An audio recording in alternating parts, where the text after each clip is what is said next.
거룩하신 아버지, 오늘도 우리로 이렇게 예배하는 복된 은혜를 주심을 감사드립니다.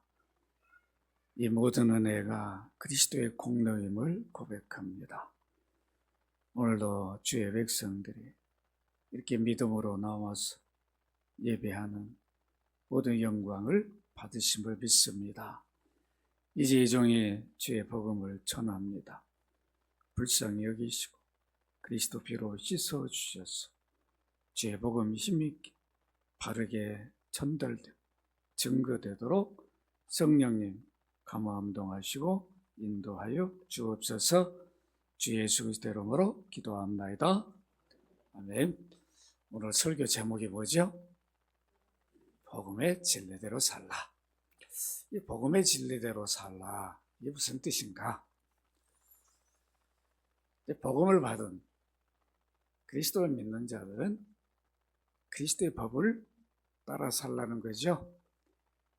그리스도의 법대로, 가르침대로, 그 가치관으로 살라. 이게 복음의 진리대로 산다는 말씀입니다. 오늘 본문을 이렇게 보시면 이렇게 복음의 진리대로 바르게 살아야 할, 누구보다도 살아야 할 한 사람이 있었어요. 그가 누구죠? 베드로 사도입니다. 근데 베드로 사도가 그렇게 살지를 못하는 그 모습을 후배 사도인 바울이 목격하게 돼 있어요. 그래 어쩔 수 없이 그를 책망하는 장면이 오늘 본문입니다. 감히 바울이 예수님의 수제자인 베드로를 책망하다. 이런 하극상이 어디 있어요?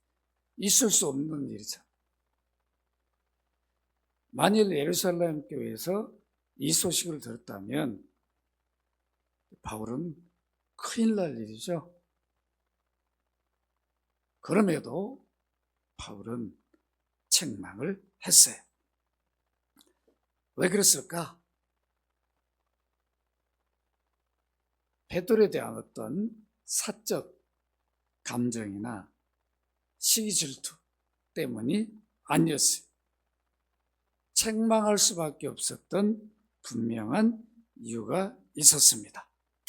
오늘 그 이유를 우리가 살펴보고자 합니다. 왜 살펴봐야 되냐면 베드로, 그가 했던 행동, 이런 일들이 올해 안에도 있고 또 앞으로도 있을 수 있습니다. 그래서 오늘 여러분들이 본문을 잘 주시하고 살펴보시기를 바랍니다. 먼저 바울 사도가 베드로 사도를 책망하는 일이 언제 어디에서 일어났는가? 여러분 우리 11절 다시 한번 읽어보도록 하십시다. 시작. 게바가 안디옥에 이르렀을 때 책망받을 일이 있기로 내가 그를 대면하여 책망하였노라. 어디에서 일어났어요? 안디옥 교회 안에서 일어난 일이었습니다. 이 사도행전 10장을 보시면 성령 강림 이후에 대부분 사도들과 제자들은 예루살렘에 머물러서, 유대 지역에 머물러서 복음을 전하게 됩니다. 다른 지역으로 가지 않았어요. 성령이 임하면 너희는 권능을 받고 유대와 사마리아, 예루살렘, 유대, 사마리아 어디까지요? 땅끝까지 이르러 가라, 증인이 되어 가라 했는데 떠나질 않았어요. 이때 성령은 베드로 사도를 이방인 고넬로 집으로 보냅니다. 누구라고요? 이방인. 이방인 주신 고넬료 집으로. 이건 주님의 명령이다. 가라. 근데 이방인이니까 안 가려고 그래, 베드로는. 근데 주님의 뜻이니까 순종하고 가서 어떻게 합니까? 고넬료에게 복음을 전해서 이방인 가정이 예수를 믿는 가정이 되어버립니다. 이게 베드로가 이방인에게 전도한 처음 열매예요. 유대인이 아닌, 유대인들이 복음을 열심히 전했어요. 예루살렘에서 베드로가 막 복음을 전하니까 3,000명, 5,000명 막 돌아올 정도로 놀라운 역사가 일어났는데, 이방인에게는 베드로가 복음을 전하지를 않았습니다. 사도들로 하여금 이방인 전도에 힘쓰도록 이미 예수님이 사마리아 지역에 가서 여인에게 복음 전하는 모습을 다 보여주셨어요.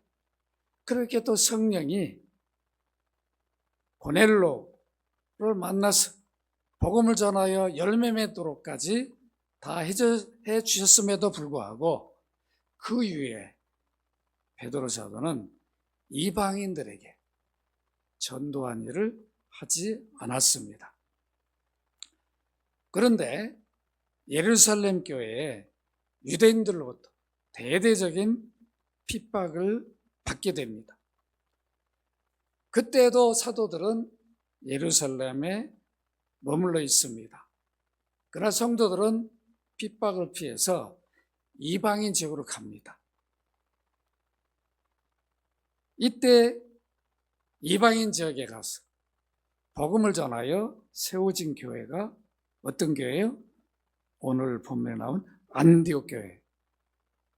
사도들이 세운 게 아니에요. 평신도들이 핍박 때문에 가서 복음을 전해가지고 세워진 교회가 안디옥 교회. 이제 유대인의 핍박이 아닌 헤로당까지 핍박에 나서서 예루살렘 교회가 큰 고난에 빠졌어요. 어느 정도인가? 전에는 유대인들 때문에 스데반이 순교를 당했는데 이번에는 사도 누가 순교를 당해요? 요한의 형제인 야고보가 순교를 당하게 됩니다. 그뿐만 아니라 베드로도 옥에 가뒀어요. 죽이려고 했는데 안식일 때문에 못 죽인 거죠. 이제 가둬놨으니까 죽는 거예요. 시간만 남은 거죠. 그때 교회는 큰일 났어요. 야고보가 죽었죠. 이제 베드로 죽는 거 아니에요? 이렇게 대단한 최고의 사도들이 순교를 당하고 있는데 교회가 기도 안 할 수 없잖아요. 그래서 막 이거 주님 어떻게 해야 됩니까? 간절히 교회가 기도했는데 주님이 그 기도를 들으셨는지 옥에 있던 베드로가 주님이 천사를 보냅니다. 옥문이 열려고 그랬어요. 그냥 쿨쿨 자고 있는 베드로 옆구리를 깨워가지고 나왔는데 그냥 꿈인지 생신지도 모르고 나옵니다. 이런 기적을 체험했어요. 옥에서 나온 베드로는 예루살렘 교회 지도권을 주님의 동생인 야곱에게 넘기는 부탁을 하고 떠나게 됩니다. 이렇게 핍박을 받으니까 떠나죠. 그 전에 떠났으면 얼마나 좋았을까요? 핍박을 받고 더 이상 이제 이거 주님의 뜻인가 보다 그렇게 하고 이제 순회를 하게 되었는데 그때 간 곳이 이방인 지역인 안디옥 교회였어요. 이방인 지역에 최초로 세워진 안디옥 교회를 베드로가 방문하게 되었습니다. 여러분 사도행전 12장 17절 같이 한번 읽어보도록 합시다. 시작. 베드로가 그들에게 손짓하여 조용하게 하고 주께 자기를 이끌어 옥에서 나오게 하던 일을 말하고 또 야고보와 형제들에게 이 말을 전하라 하고 떠나 다른 곳으로 가니라. 이 다른 곳이 어디예요? 안디옥 교회입니다. 안디옥 교회는 베드로가 예루살렘 교회를 목회할 때에 안디옥 이방인 지역에 교회가 세워졌는데 계속 부흥되고 있다. 이방인들이 많이 모이고 있다. 이 소식을 듣고 목회자를 파송해요. 누굴 보냈어요? 바나나가 아니고 바나 아시겠죠? 그때 베드로가 있었어요. 바나바를 보냈습니다. 베드로가 얼마나 궁금했겠어. 가보지도 못했는데 다음 가봐야 되겠다. 지금 어떻게 성장하고 어떤 모습으로 교회가 이루어지는가.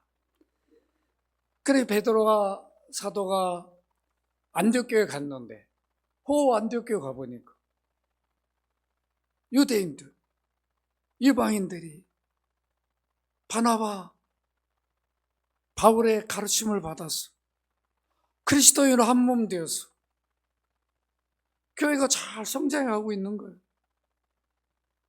그러니까 너무도 흐뭇해가지고 그 안에 들어가서 같이 설교도 하고 식사 교제로도 아무런 거리낌 없이 했어요. 기쁨으로. 이렇게 너무도 기뻤는데 하필 그때 어떤 일이 일어납니까? 여러분 12절 같이 한번 읽도록 합니다. 시작. 야고보에서 온 어떤 이들이 이르기 전에 게바가 이방인과 함께 먹다가 저희가 오매 그 할례자를 두려워하여 떠나 물러갔다. 야고보에게서, 즉 야고보는 누구예요? 주님의 동생, 예루살렘 교회를 목회하고 있는, 지도하고 있는 야고보에게서 온 어떤 이, 왜 바울이 예루살렘에서 온 그리스도인들을 이런 식으로 표현했을까? 왜 야고보란 그 온 사람 이름을 말하지 않고 야고보 제자, 할레파 이런 용어를 쓴 이유를 여러분 생각해 보셔야 돼요. 이 온 사람들이 보통 인물들이 아니라는 거죠. 누구 닮은 사람이라는 거예요? 누구? 야고보. 야고보를 철저히 따르는 그런 사람이라는 것을 드러내주고 있어요. 그러니까 이런 사람이니까 어떤 일을, 어떤 목적을 가지고 안디옥 교회를 왔다는 그걸 암시해 줍니다. 그러면 야고보의 제자들이 어떤 사람입니까? 여러분 예수님의 동생 야고보는 철저한 율법주의자예요. 그러니까 예수님이 지상사에 갈 때는 자기 형님인데도 불구하고 안 믿었어. 안 따라다녀. 자꾸 그냥 공격만 해. 형이 진짜 메시아면 왜 이거 총구석에서 맨날 내가 메시아냐 하나님 아들이 그런 좀 쓸데없는 소리 하지 말고 좀 유대인들 많이 모여 예루살렘 한 복판에 가서 좀 큰 소리로 한번 외쳐보라. 막 그랬어. 어떻게 보면 계속 같이 한 집에서 자랐는데 어머니 아버지가 요셉 마리아가 야고보에게 야, 너 형은 내가 낳은 게 아니야. 하나님 아들이야. 이렇게 가르쳐 주질 않았어. 그러니까 자기 형님으로 알고 있었는데, 한 배에서 나왔고를 다 알고, 아버지 어머니 아들로 알았는데, 형을 알았는데, 자꾸 자기가 나중에 하나님의 아들이라고 그러니까. 이거 뭐예요? 여러분 혼란에 안 빠지겠어요? 충분히 야곱의 입장을 이해할 수 있죠? 근데 만약에 미리 그냥 마리아나 요셉이 자기 아들들에게 가르쳐줘 버렸으면 예수님 사역을 못 해버리는 거죠. 막 돌아다니면서 비밀을 가르쳐 줄게. 우리 예수 형은 우리 형이 아니야. 하나님의 아들 이러면 그 동네에서 이들은 못 살아요. 그래 안 그래요? 여러 이유가 있어. 마리아는 그냥 속으로 그냥 말도 못하고, 자식들에게도 말도 못하고, 이웃들에게도 말도 못하고, 그러니까 몇 사람 알고 있는 거예요. 그 얼마나 힘들었겠습니까? 그러다 보니까 이 야고보는 주님의 가르침을 제대로 잘 받지를 못했어요. 언제 예수 믿게 되냐면 예수님 부활한 이후에 믿게 돼요. 부활해서 죽은 줄 알고 끝난 줄 알았는데 살아서 오셨어요. 그래도 늘 가까이 있으니까 여러 들은 것들은 있을 거 아니에요. 그때는 안 믿었는데 성령이 가르쳐주고 깨닫게 해줬겠죠. 그리고 예수님 동생이니까 예루살렘 총 지도자, 목사가 되도록 해줬어요. 철저히 율법을 잘 지키니까 유대인들도 야고보를 존경했어요. 야고보가 있으니까, 저렇게 율법을 잘 지키는 야고보가 있으니까 우리 예루살렘은, 우리 이스라엘 안 망한다. 그 정도로 철저하게 율법주의자였어요. 이런 분이 예루살렘 교회 지도자가 됐다. 그럼 복음의 진리를 많이 가르칠까요? 자기가 경험하고 축적된 율법주의적인 요소를 가르칠까요? 전 모르겠어요. 여러분 생각해봐. 왜 제가 이 말씀 드리냐면 이게 굉장히 중요한 거예요. 우리 예수 믿어도 복음의 진리로 무장되지 않으면 자기가 그동안 쌓여진 내 뼛속에 있는 그런 것들이 늘 드러나게 돼 있어요. 그 가르침이 더 강해요. 여러분 가정에서도 보라고. 여러분들이 다 그리스도인이고 직분도 가졌는데 가정에서 그다음에 전통적으로 내려온 많은 그런 문화 관습, 그런 것들을 더 가르치지. 복음의 진리로 가치관의 변화를 받게 과연 하고 있는가? 이걸 보면 야고보의 모습이 어땠을까? 감히 다른 사도들도 야고보를 쉽게 책망하고 그러지를 못했습니다. 여러분 사도행전을 보면 야고보가 지도자로 있을 때 얼마나 무섭냐고. 한번 읽어보시라고. 수요일날 오시면 다 들었는데 여러분 잘 못 오시니까. 어쨌든 이제 이렇게 이런 야고보의 가르침을 받는 제자들이 왔어요. 어떤 소식을 들었어요? 그때 베드로는 뭐하고 있어요 지금? 이방인 유대인들, 자기도 유대인인데 함께 식탁교제를 하면서 웃으면서 막 이러고 있는데 갑자기 예루살렘 야고보 제자들이 안디옥에 왔다는 소식을 딱 들으니까 베드로가 얼마나 당황을 했겠. 당황할 일이 아니죠. 복음의 진리로 무장되어 있다면, 복음의 진리대로 바르게 사는 베드로였다면 뭐라고 그래요? 형제들 잘 왔다. 빨리 이러더라. 우리 마침 밥 먹고 있는 식사하는데 들어왔어. 우리 식탁교회에서 하자고. 아닙니다. 우리는 유대인인데 이방인들 아니라 우리는 복음의 진리대로 살아야 되는 거예요. 우리는 그리스도의 법으로, 그리스도의 십자가로 우리는 모든 벽이 다 무너졌다. 유대인 이방인이 어디 있냐? 우리 그리스도 안에 다 한 형제 자매다, 한 몸이다. 그러니까 자 먹자. 다 이렇게 멋지게 했어야 되는데 베드로가 내가 유대인이지. 쟤들이 보통 애들이 아니야. 내가 만약에 이방인들하고 식사하는 이 모습을 저들이 직접 눈으로 보면 큰일 나죠. 이거 그냥 바로 가서 예루살렘 교회 가서 보고할 것이고, 그러면 나를 오라고 해가지고 바로 회의에 붙여서 질의해가지고 내 사도권도 박탈할 수 있는데 그것이 두려운 거예요. 이 할례파. 할례. 왜 할례파라고 말했을까요? 할례를 너무 중요하게 여기니까. 무조건 할례를 다 율법에 따라 받아야 된다고 막 주장한 사람들.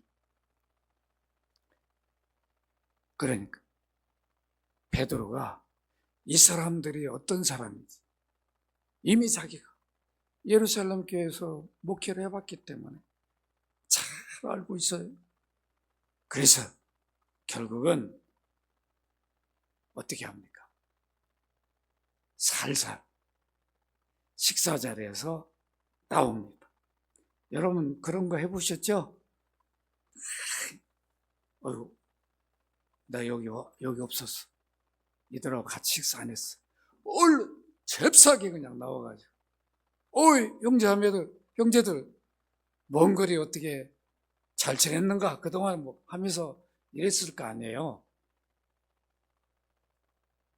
이 모습을 누가 봤어요? 같이 식사자리에 있던 바울이 봤어요. 외식하는 모습. 그것도 예수님의 수제자가 이 일을 했단 말이에요.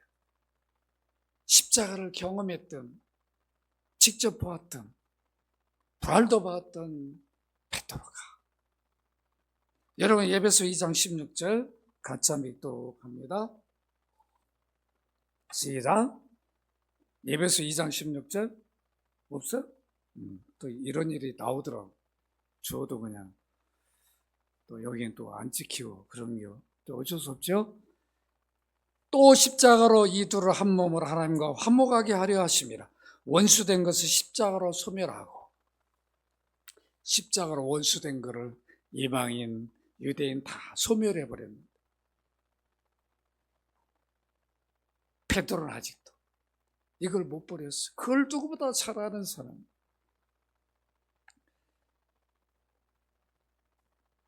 베드로 사도의 외식적인 행동은 자신의 행동으로 끝나지 않았어요. 함께 식사 교제를 하던 안디옥 교회 유대인 출신들에게 영향을 주었고, 또 지도자인 바나바에까지 영향을 줘서 그들도 즉시 뭐예요? 베드로 행동을 따라합니다. 베드로가 저렇게 저들을 두려워한 거 우리도 어떤 일을 당할지 모르겠네. 우리도 얼른 식사자리에 나와가지고 마치 그들과 교제 안 하는 것, 그런 모습을 취했어요.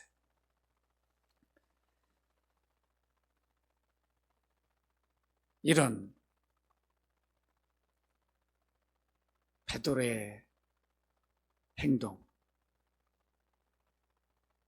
바울은 그대로 둘 수 없었습니다. 이거 어떻게 해야 되는가? 바울의 마음에 고민이 컸을 거예요. 그래도 베드로는 자타공이나 예수님의 수제자예요. 누구도 존경하는 사도인데 내가 감히 이 일 하나로 베드로 앞에 베드로에게 책망할 것인가? 제가 볼 때 분명히 고민했을 겁니다. 잘못하면 자기도 이제 베드로 책망했다고, 무시했다고 징계를 받을 수도 있었어요. 그럼에도 바울은 그런 것을 두려워하지 않고 의식하지 않았어요. 안디옥교회 성도들과 지도자들 있는 앞에서 베드로의 행동을 바로 책망합니다. 네가 유대인이고 사도이면서 예수님의 수제자이면서 어떻게 복음의 진리대로 바르게 살아야지 그런 모습을 보이지 않고 외식하는 행동을 해서 너로 인해서 이렇게 교회 안에 지도자들에게 또 유대인들에게 외식하도록 그런 영향을 줄 수 있느냐? 바로 책망해버렸죠. 여러분, 갈라디아 2장 13절로 14절 같이 한번 읽도록 합니다. 시작. 남은 유대인들로 그와 같이 외식함으로 바나바도 그들의 외식에 유혹되었나이다. 그러나 나는 그들이 복음의 진리를 따라 바르게 행하지 아니함을 보고 모든 자 앞에서 게바에게 이르되 네가 유대인으로서 이방인을 따르고 유대인답게 살지 아니하면서 어찌하여 억지로 이방인을 유대인답게 살게 하려느냐. 여기 보니까 14절에 그러므로 나는 그들이 복음의 진리에 따라 바르게 행하지 아니함을 보고, 베드로 하나 때문에 책망한 게 아니죠. 베드로 때문에 다른 사람들까지 복음의 진리대로 바르게 살지 못하게 해버린 거죠. 베드로 행동이. 그걸 보고 이건 교회에 앞으로 베드로가 떠난 이후에 그대로 두면 어떻게 될까요? 이제 유대인, 이방인 계속 구별하게 되고 하나 되지 못하죠. 교회에 큰 악영향을 줄 수 있어요. 이거는 아니다. 분명히 바르게 잡아야 된다. 그래서 바울이 책망을 하게 되었습니다. 베드로 사도가 야고보의 제자들을 왜 두려워했겠는가? 두려워한 이유가 있었어요. 당시 유대인들은 율법에 의해서 이방인들과 교제하는 것을 죄로 여기고 금지하였어요. 여러분, 사도행전 10장 25절 29절 같이 한번 읽도록 합니다. 시작. 마침 베드로가 들어올 때 고넬료가 맞아 발 앞에 엎드려 절하니 베드로가 이렇게 이르되 일어서라 나도 사람이라 하고 더불어 말하며 들어가 여러 사람이 모인 것을 보고 이르되 유대인으로서 이방인과 교제하며 가까이 하는 것이 위법인 줄을 너희도 알거니와 하나님께서 내게 지시하사 아무도 속되다 하거나 깨끗하지 않다 하지 말라 하시기로 불을 사양하지 않고 왔노라. 묻노니 무슨 일로 나를 불렀느냐. 여러분 28절을 보니까 뭐라고 그래요? 유대인으로서 이방인과 교제하며 가까이 하는 것이 뭐다? 위법인 줄을 너희도 알거니와. 나도 알고 너희도 알지. 그럼에도 불구하고 하나님 나를 보내서 위법인 줄 알지만 내가 고넬로 이방인 너한테 왔다. 그렇게 하고 복음을 전해서 그들이 예수 믿게 되었어요. 그런데 이 일이 이제 예루살렘에 알려졌어요. 그때 어떻게 하는 거 보십시다. 사도행전 11장 1절로 4절 같이 읽습니다. 시작. 유대에 있는 사도들과 형제들이 이방인들 하나님 말씀을 받았다함을 들었더니 베드로가 예루살렘에 올라갔을 때 할례자들이 비난하여 이르되 네가 몰래자의 집에 들어가 함께 먹었다 하니 베드로가 그들에게 이 일을 차례대로 설명하여 할례자들이 베드로가 예루살렘에 고넬로를 만나고 돌아오니까 어떻게 돼요? 네가 사도인 네가 어떻게 이방인 무할례자 할례 받은 네가 할례도 받지 못한 그들을 집에 들어가서 함께 먹어서 이런 일을 할 수 있냐? 이게 위법인지 모르냐? 베드로를 치리하려고 했어요. 사도인 베드로. 그래서 베드로가 길게 막 설명을 합니다. 야, 내가 가고 싶어 간 게 아니야. 가락에서 갔고. 그랬는데 가서 내가 복음을 전하니까 우리에게 주신 성령을 그들에게도 주셨더라. 내가 누구간데 내가 그걸 어떻게 막을 수 있냐? 그때 설명을 듣고 이제 이방인들에게도 이런 은혜를 주셨던 것을 우리가 인정하자. 치리받을 뻔했어. 이렇게 무서웠어요. 예루살렘 교회는 율법적인 요소를 못 버리고 그 사고를 못 버리고 복음의 진리대로 살지 않고 율법으로 사람을 정죄하는 수단으로 사용했어요. 그러니까 베드로도 자유롭지를 못했어요. 여러분, 이렇기 때문에 어떻게 보면 베드로의 행동을 인간적으로 이해할 수 있잖아요. 제가 이런 트라우마가 있어요. 이런 경험을 했어요.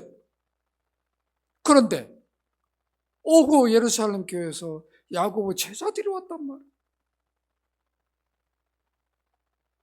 그러니까 마치 그들과 아무 일도 없었던 것처럼 나는 이방인과 교제 안 했다. 식사도 안 했다. 그냥 잠깐 와서 어떻게 교회가 이루어지는가 보러 온 것뿐이다. 너희들 봤지? 너 염려하지 마.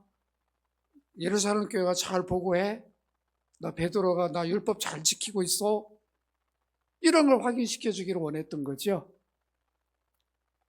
주님의 가르침보다 그들이 더 두려웠던 것. 그들의 책망. 이런 것들이 우리가 말하면 체면이죠. 그럼 사도 체면. 그래도 내가 수사도인데 저 율법으로 책망받으면 저들에게 받으면 되겠어? 체면이 있지?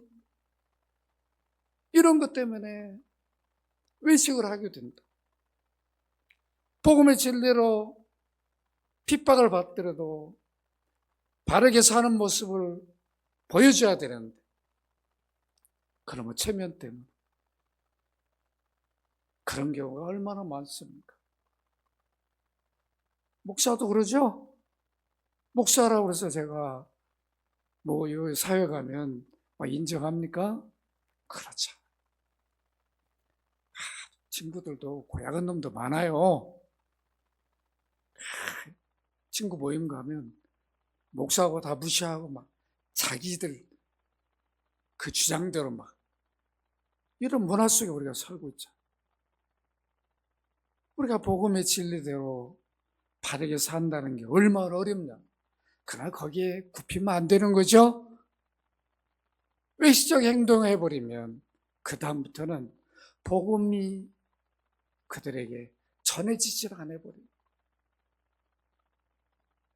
그걸 우리가 잊지 말아야 됩니다. 지금 우리의 모습은 어떠한가? 이 베드로의 행동 속에서 한번 들여다봐야 되죠. 이건 베드로 문제가 아니라 오늘 우리의 문제이기도 해요.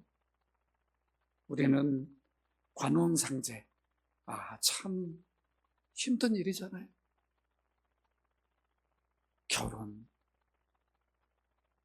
뿐입니까? 장례, 제사 이런 것들이 우리가 복음을 받은 우리로 그 진리 그리스도의 법을 따라 살지 못하게 하는 요소들이에요.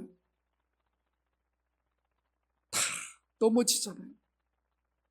오히려 복음의 진리대로 그것을 우리가 이끌고 가면 좋은데 거기에 따라가 버린다.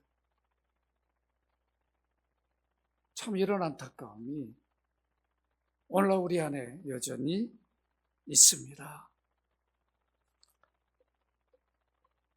아직도 결혼을 어떤 분들은 날을 받는 것, 권사님들이, 우리 교회 권사님 안 그러겠지만 그 통계적으로 이미 나와 있어요. 어디 가서 나를 받는다. 궁합도 보고. 참 이런 일들이 지금도 있어요. 물론 연약하니까 그러겠지만 우리가 복음의 진리대로 산다는 것이 얼마나 어렵고 힘든 일인지를 잘 보여줍니다. 이사하는 것도 쉽지 않아요. 장례도 마찬가지입니다. 제사도. 막 목사인 저한테도 어느 때는 막 절하라고 하는 분이 있어요. 우리 형제들 중에서. 저희 형제는 괜찮은데 사촌들은 목사님도 여기 얘를 따르셔야죠. 참, 목사에게도 이러는데 장로님들, 우리 집사님들 얼마나 힘들겠나. 저는 절대 굽히지 않습니다. 분명히 얘기하죠. 만일 다음도 이러면 저는 안 오겠습니다. 얘기를 합니다. 나는 그리스도의 법을 따르는 목사인데 제가 이렇게 온 것은 제사를 위해 온 게 아니에요. 여러분들 얼굴 보고 이렇게 온 건데 이런 식으로 한다면 전 다음부터 안 오겠습니다. 분명히 말할 수 있어야 되죠. 체면 때문에 그냥 가서 그냥 예, 알겠습니다. 따라해버립니다. 안 된다.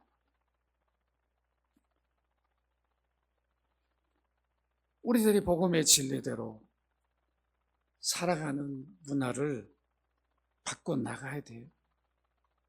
때로는 희생이 따릅니다. 각오를 해야 되죠. 우리가 노력해 줘야 우리 다음 세대들 복음의 진리대로 사는 문화가 될 거 아닙니까?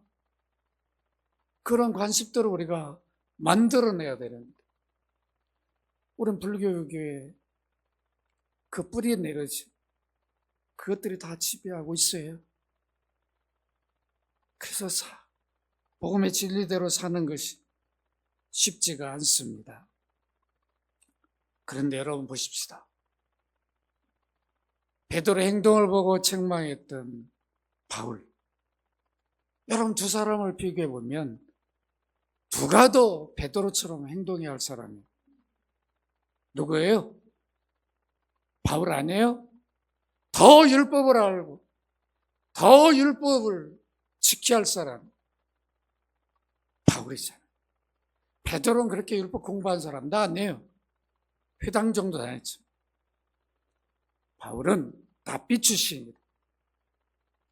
당대 최고의 율법 선생인 가말리엘 수제자예요. 그런 바울 율법적 사고를 버렸는데 왜 베드로가 그걸 버리지 못하고 그것도 이방인 지역 믿음 안에 형제자매가 유대인 이방인 구별 없이 잘 가르침 받아서 보험대로 살고 있는 교회에 와가지고 그런 외식적인 행동을 하는 모습을 볼 때 바울이 얼마나 안타까웠겠습니까?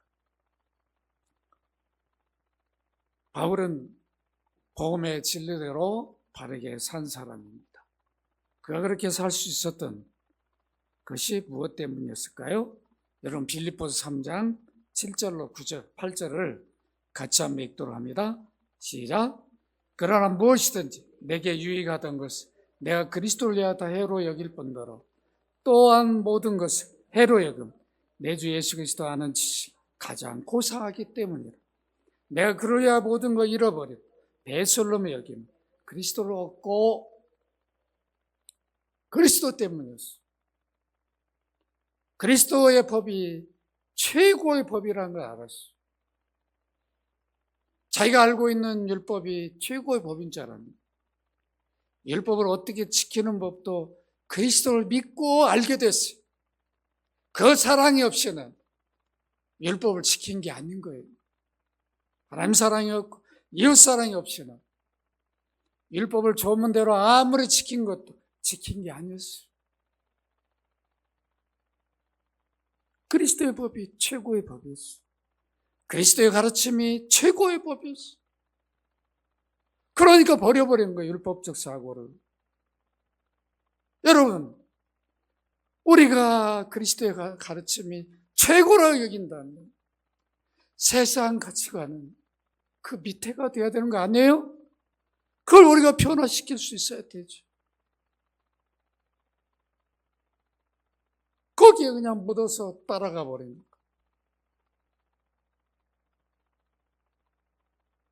아무런 영향력을 주지를 못하는 친구들한테, 형제들한테, 부모님에게도 이웃들에게 못 주는 거죠. 그리스도의 법을 따르는 것이 최고라는 모습을 바울처럼 보여줘야 되는 거죠. 우리 삶에서 비교가 되어져야 되죠. 우리가 베드로의 모습을 보여주면 그 다음부터 인정을 안 할 거란 말. 그런 외식하는 모습 보면서 누가 그를 존중하고 따르겠습니까? 저 사람 외식하는 사람이구나. 이중적인 사람이구나. 그런데 저는 정말 그리스도인이구나. 그리스도를 따른 사람이구나. 그리스도 법으로 사는 사람이구나. 저번 모습을 보면 분명한 가치관, 소재 있는 분이구나. 오히려 그분들이 우리에게 타협을 해야 되죠. 제가 만나 뵙고 싶은데 언제 가면 될까요? 주일은 피해서 오십시오. 그래요. 그렇게 하겠습니다. 이렇게 우리가 바꾸고 해야죠. 수요일은 예배가 있으니까 이 시간은 피해 주십시오. 이렇게 말할 수 있어야죠. 왜 그런 자신이 없나요? 바울은 자기 유익을 위해 살지 않았어. 자기의 유익된 거라도 그리스도의 해가 되면 버렸어요. 배설물을 여겼어. 이 그리스도의 법의 가치관이에요. 복음의 진리대로 바르게 사는 법이에요. 그런데 오늘날 우리는 뭡니까? 때에 유익이 되면 그리스도의 해가 되어도 그래 합니다.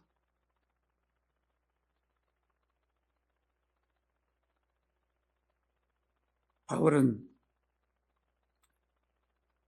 복음의 진리대로 바르게 살았는데 왜 그렇게 살 수 있었는가?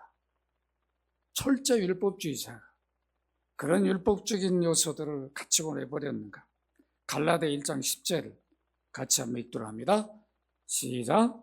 이제 내가 사람들에게 좋게 하려, 하나님께 좋게 하려, 사람들의 기쁨을 구하려, 내가 지금까지 사람들의 기쁨을 구했다. 그리스도의 종이 아니니라. 사람을 좋게 하지 않았어. 베드로 행동을 보면서 체면을 따졌다면 그럴 수도 있지. 그냥 넘어갈 수 아니. 이거는 아니야. 이 교회에 악영향을 주는 거. 베드로가 이런 내가 오늘 여기서 이걸 말하지 않냐면 앞으로 어디가 또 그럴 다른 교회 가서도 방문하면 또 그럴 수 있는데, 이건 아니야. 내가 비록 예루살렘 교회에 소환되어서 어떠한 징계를 받을지라도 내가 해야 돼. 사람을 기쁘게 하면 안 돼. 주님을 기쁘게 해야 돼. 이게 바울의 모습이었어요. 우리 이런 모습을 가지십시다. 사람을 기쁘게 하면 그 가치관대로 따라가.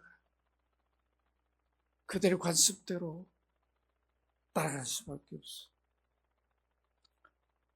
올해는 그리스도를 따라가야 돼.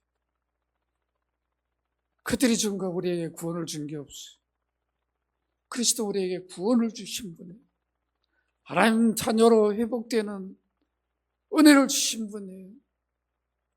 세상 어떤 누가 그걸 줄 수 있어요? 부모님도 줄 수 없는 것을 그리스도로 얻었는데 우리는 그걸 생명으로 여겨야 되지 않겠습니까? 말씀을 맺습니다. 우리들도 복음을 받은 사람, 바울과 똑같은 사람, 똑같이 구원을 받아 영생을 얻었고 성령을 선물로 받았어요. 그렇다면 우리들도 바울처럼 복음의 진리대로 바르게 살아야 할 의무와 책임이 있는 사람들이에요. 바울이 복음대로 바르게 살 수 있었던 것은 자기의 유익된 것보다 주님이 보실 때 어떨까? 그걸 먼저 생각한 거죠. 자기가 하는 행동이 사람을 기쁘게 할 수 있지만 주님을 기쁘게 해드린 것이 아니라면 언제든지 내려놓을 수 있는 이런 자세를 우리가 가질 때만 복음의 진리대로 바르게 살 수가 있습니다. 여러분들이 오늘 말씀을 잘 기억하시기를 바랍니다. 우리가 이렇게 쉽지 않아요. 베드로가 이거 한 거 우리가 참 감히 베드로가 그럴 수 있는가? 아니에요. 우리는 베드로보다 더 힘들어요. 베드로는 율법, 주의적인 이 사고 이거지만 우리는 그거에다 더 유교 불교에 깊이 뿌리 내려진 그 문화, 관습 이런 것들이 우리로 하여금 복음의 진리대로 바르게 살지 못하게 하고 있어요. 그러나 우리는 바꿔가야 돼. 사람을 좋게 하면 안 돼. 그리스도를 좋게 하시기 바랍니다. 그리스도를 기쁘게 해야 돼. 구원을 주신 분이니까 그 법으로 바꿔줘야 돼. 바꿔나가야 돼. 그래야 우리가 바꿔줘야 우리 후배들이, 자손들이 그 터위에 살지 않겠습니까? 일하십시다. 따라서 합시다. 복음의 진리대로 살자. 기도합니다. 거룩하신 아버지, 베드로의 외식적인 모습, 그건 베드로의 문제가 아니라 오늘 나의 모습이요, 우리의 모습입니다. 동일하게 예수 그리스도를 믿고 있고 복음을 받았습니다. 복음의 진리대로 살아야 할 저희들, 오늘도 깨달음을 주신 줄로 믿습니다. 바울처럼 그리스도를 위해서 다 버릴 수 있는 배설물 여기는 믿음을 주시옵소서. 그래야 분명하게 복음대로 바르게 사는 모습이 우리 삶 가운데, 가정에서 또 사업장에서 직장에서, 학교에서 나타나게 은혜 베풀어 주옵소서. 주 예수 그리스도 이름으로 기도합나이다. 아멘.